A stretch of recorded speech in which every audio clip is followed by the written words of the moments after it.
Cuando hablamos de Marruecos, pensamos muchas veces en camellos, en oasis, en música, pero no nos detenemos demasiado a dimensionar cuál es la realidad que viven los marroquíes. En Marruecos hay una monarquía, la monarquía de Mohamed VI, un gobierno que los marroquíes no eligen, un gobierno que se lleva bien con otras monarquías, lógicamente, ¿no? Con la monarquía española, con la monarquía británica. Entre ellos sí, se entienden bien.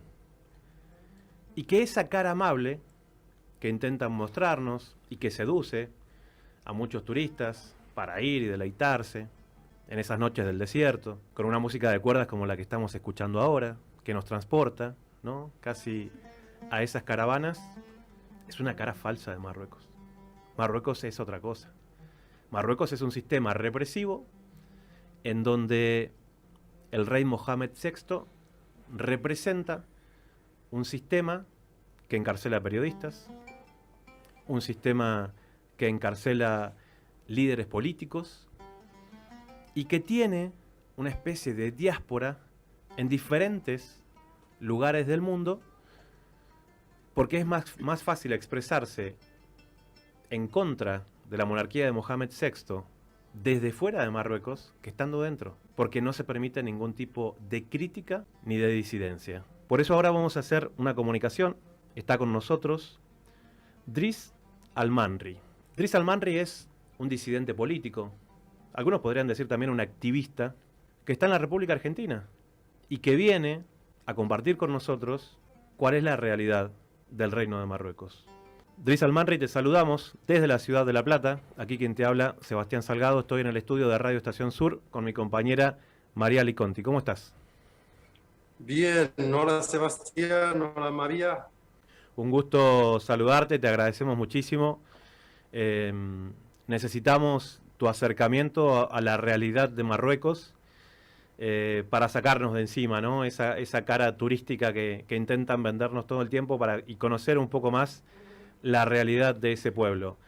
Driss, contanos un poquito más sobre este rey que tiene Marruecos, que es Mohamed VI. Bueno, el gobierno en Marruecos actúa para actuar nomás, porque en Marruecos quien manda, quien lleva el país es el rey Mohamed VI. Por ejemplo, en la Constitución del 2011, el rey Mohamed VI es el comandante de los creyentes. Esto es el poder religioso. Esto es la teocracia. Esto es el capítulo 41.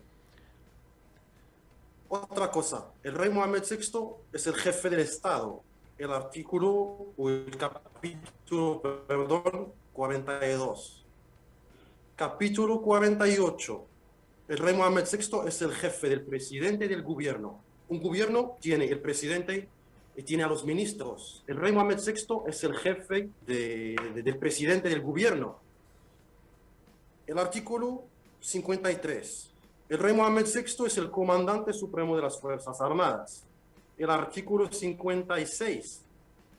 El rey preside el Consejo Supremo del Poder Judicial. Artículo 52. El contenido de los discursos del rey cuando él se dirige al pueblo y al parlamento no puede ser objeto de discusión dentro de ambas cámaras. Entonces, tanto poder para una persona con tanto poder así puede hacer lo que quiere y nadie tiene derecho a hablar ni criticar.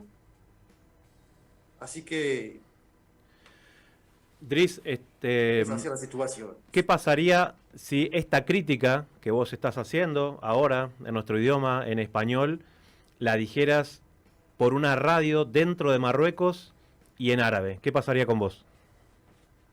La verdad que no vas a tener la oportunidad de hacerla en una radio porque allá manejan todo, la televisión, la radio, la prensa. Así que primero no vas a tener la oportunidad de hacerla y segundo, ponerle que encontraremos la forma de hacerlo, no vas a salir de ahí caminando. ¿Cómo sería Yo entonces? calculo que te fabricaban una causa y ya fue. Comentanos algunos casos de dirigentes políticos marroquíes disidentes de la monarquía de Mohamed VI que estén detenidos o encarcelados en este momento? Bueno, me gustaría hablarle de Suleiman al-Risuni, que está en huelga de hambre y hoy creo que llegó a 80 días. No sé hasta cuánto va a aguantar, pero todos nosotros pedimos la excarcelación del periodista Suleiman al-Risuni, pero la verdad que no hay respuesta y supuestamente la respuesta o la solución la tiene el rey, porque él preside el Consejo Supremo del Poder Judicial. Otra persona es Omar al-Radi, también está en huelga de hambre y todas estas personas le han fabricado causas de violaciones. Hasta que el Washington Post de Estados Unidos hace 2 semanas creo han escrito que las causas de violaciones en Marruecos ya perdieron la credibilidad. Es la manera más fácil para meter a un opositor o a un militante preso. También me gustaría hablar de un militante que fue detenido hace una semana y es el 7º día de la huelga de hambre. Y tenemos muchos detenidos políticos, muchos. O que sea marroquíes o que sea también del Sahara Occidental. Drix, buenas noches, ¿cómo estás? ¿Cómo estás, María? Estos compañeros que tienen una lucha política, que forman parte de movimiento, ¿cuáles son las denuncias que hacen a la monarquía marroquí? Perdón.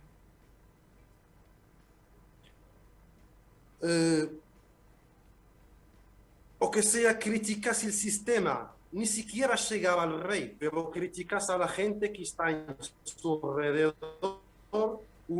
otra cosita. Hay gente, por ejemplo, que han hablado de unos terrenos que han quitado a gente en el nombre del rey. Es que usan el nombre del rey para robar el pueblo tiene que callarse. El periodista escribe, termina preso. Entonces, es una colonización directamente.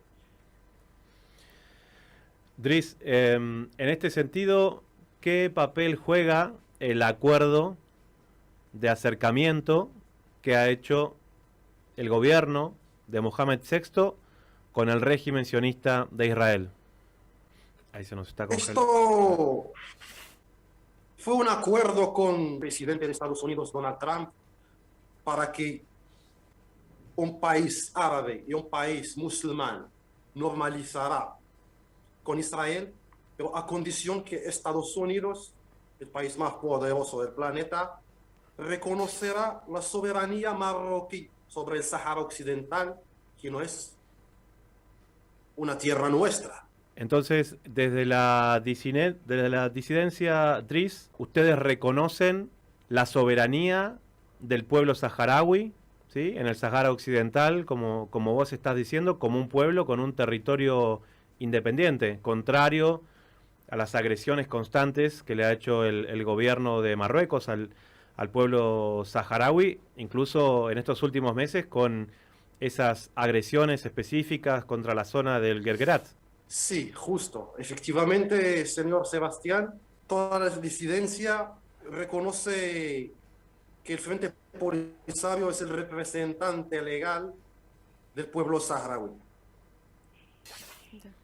Drix, te quería preguntar también, porque una de las cosas que en el imaginario tenemos sobre Marruecos es como un país bastante turístico, ¿no? De hecho, es una que es uno de los elementos que sostiene la economía de este país.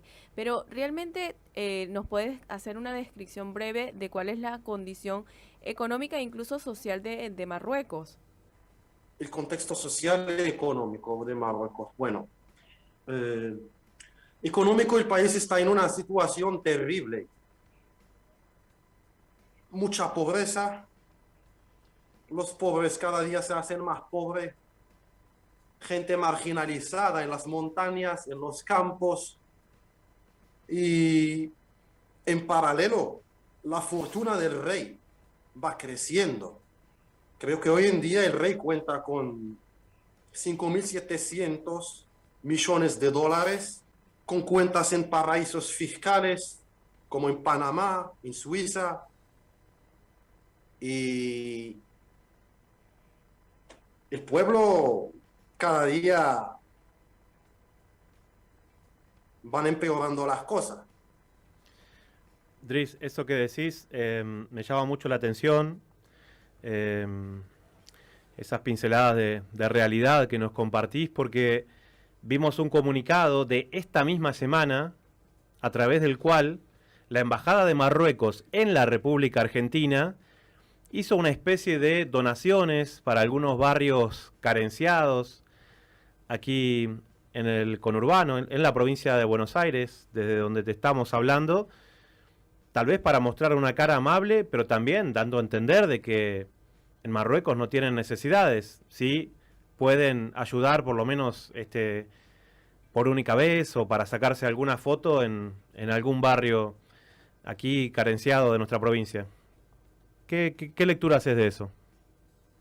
Sí, yo he escrito un artículo que fue publicado en el resumen latinoamericano, titulado de ¿Qué interés busca el régimen monárquico marroquí en la Argentina? Es que la verdad que no lo hacen de corazón, porque el pueblo marroquí la está pasando peor. Yo no estoy en contra de cualquier gesto de solidaridad, sea en la Argentina, en Marruecos, en Brasil, sea donde sea.